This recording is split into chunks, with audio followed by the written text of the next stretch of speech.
ಎಲ್ರಿಗೂ ನಮಸ್ಕಾರ. ದಿನಕ್ಕೊಂದು ಕಥೆಯಲ್ಲಿ ಇವತ್ತಿನ ಕತೆ ದುಡ್ಡಿನ ಮಹತ್ವ. ಒಂದು ಸುಂದರವಾದ ಹಳ್ಳಿಯ ಅಕ್ಕಪಕ್ಕ ತುಂಬಾ ಬೇಕಾಗಿರುವಂತಹ ಪ್ರವಾಸಿ ತಾಣಗಳಿದ್ವು. ಸೊ ಆ ಹಳ್ಳಿನೇ ಮೇನ್ ಅಟ್ರಾಕ್ಷನ್ ಆಗಿತ್ತು. ಎಲ್ಲರೂ ಬಂದು ಉಳ್ಕೊಳ್ಳೋದಕ್ಕೆ ಅದು ತುಂಬಾ ಹೆಸರುವಾಸಿಯಾಗಿದ್ದಂತಹ ಹಳ್ಳಿ ಆಗಿತ್ತು.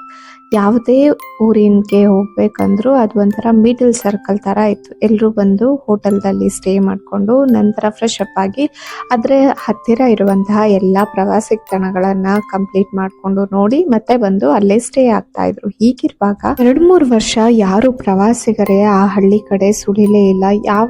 ಯಾರು ಬಂದು ಉಳ್ಕೊಳ್ಳೋದಕ್ಕೆ ಮನಸ್ಸೇ ಮಾಡ್ತಾ ಇರ್ಲಿಲ್ಲ. ನೋಡೋದಕ್ಕೂ ಯಾರು ಬರ್ತಾ ಇರ್ಲಿಲ್ಲ. ಹೋಟೆಲ್ಗಳೆಲ್ಲ ಖಾಲಿ ಹೊಡಿತಾ ಇತ್ತು.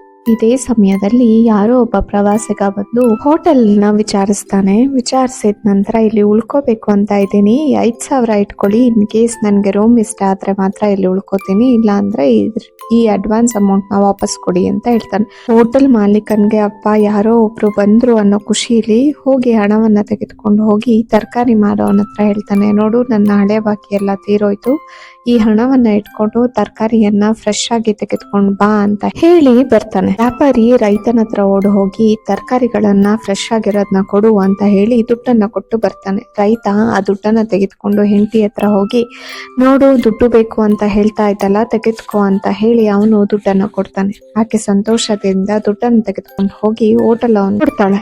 ತಮ್ಮ ಮತ್ತೆ ಅವರ ಹೆಂಡತಿ ಕಳೆದ ಬೇಸಿಗೆಯಲ್ಲಿ ಬಂದಾಗ ಅದೇ ಹೋಟೆಲ್ ಅಲ್ಲಿ ಉಳಿದುಕೊಂಡಿರ್ತಾರೆ. ಅದರ ಖರ್ಚನ್ನು ತಾನೇ ಕೊಡ್ತೀನಿ ಅಂತ ಜಂಬದಿಂದ ಹೇಳಿರ್ತಾಳೆ. ಆದ್ರೆ ವ್ಯವಹಾರ ಏನು ನಡೀತಾ ಇದ್ದದ್ರಿಂದ ಹಾಗೆ ಉಳಿದು ಕೊಳ್ತೋಗ್ತಾ ಇತ್ತು. ಈ ಖರ್ಚಿಗೂ ಹಣ ಇಲ್ದಿರುವಂತ ಪರಿಸ್ಥಿತಿ ಆಗಿತ್ತು. ಹಾಗಾಗಿ ಹೋಟೆಲ್ ಮಾಲೀಕನು ಎಷ್ಟು ಸಲ ಫೋನ್ ಮಾಡಿದ್ರು ಫೋನ್ ರಿಸೀವ್ ಮಾಡದೆ ದುಡ್ಡೇ ಕೊಟ್ಟಿರಲ್ಲ. ಹೋಟೆಲ್ ಅವ್ರಿಗೆ ಹೋಗಿ ಜಂಬದಿಂದ ಹೇಳ್ತಾಳೆ, ನಿಮ್ ಸಾಲ ಮುಗಿತು, ಇನ್ನು ನಾನು ಪಾರಾದೆ ಅಂತ ನೆಟ್ಟಿಸರು ಬಿಡ್ತಾಳೆ.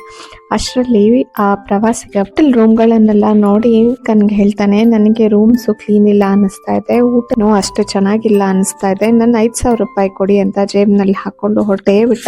ತಮಾಷೆ ನೋಡಿ, ಯಾರೊಬ್ರು ಈ ಪ್ರಸಂಗದಲ್ಲಿ ಹಣನೇ ಗಳಿಸ್ಲಿಲ್ಲ, ಆದ್ರೆ ಪ್ರತಿಯೊಬ್ಬರ ಸಾಲ ಮಾತ್ರ ತೀರ್ ಹೋಯ್ತು. ಹಣದ ವ್ಯವಸ್ಥೆನೆ ಹೀಗೆ, ಅದರಂತೆ ಪ್ರಪಂಚದಲ್ಲಿ ಪ್ರೇಮದ ವ್ಯವಸ್ಥೆ ಕೂಡ ಹೀಗೆ ಇದೆ. ನಾವು ಮನಬಿಚ್ಚಿ ಒಳ್ಳೆ ಮಾತಾಡಿದ್ರೆ, ನಗುಮುಖವನ್ನ ತೋರಿಸಿದ್ರೆ, ಪ್ರೀತಿ ಗೌರವನ್ನ ತೋರಿಸಿದ್ರೆ ಒಬ್ಬರಿಂದ ಒಬ್ಬರಿಗೆ ಅದು ತಾನೇ ಹೋಗುತ್ತೆ. ಇವತ್ತು ನಾನು ಖುಷಿಯಿಂದ ಸಂತೋಷದಿಂದ ಒಬ್ಬರನ್ನ ಬರಮಾಡ್ಕೊಂಡ್ರೆ ಅವರು ಖಂಡಿತವಾಗೂ ಇನ್ನೊಬ್ಬರನ್ನ ಬರಮಾಡ್ಕೊಳ್ತಾರೆ. ಹೀಗೆ ಜೀವನ ನಗುಮುಖದಿಂದ ಸಾಕ್ತಾ ಇರತ್ತೆ. ಹಣನೂ ಕೂಡ ಅಷ್ಟೇ, ಒಬ್ರ ಕೈಯಿಂದ ಒಬ್ರಿಗೆ ಖುಷಿಯಿಂದ ಹೋದ್ರೆ ಅದು ಖುಷಿಯಿಂದ ಮತ್ತೆ ನಿಮ್ಗೆ ರಿಟರ್ನ್ ಆಗುತ್ತೆ ಅಂತ ಹೇಳ್ತಾ ಇವತ್ತಿನ ಕಥೆಯನ್ನ ಮುಗಿಸ್ತಾ ಇದ್ದೀನಿ. ನಾಳೆ ಮತ್ತೊಂದು ಹೊಸ ಕಥೆಯೊಂದಿಗೆ ಭೇಟಿಯಾಗೋಣ. ಅಲ್ಲಿಯವರೆಗೆ ನಮಸ್ಕಾರ.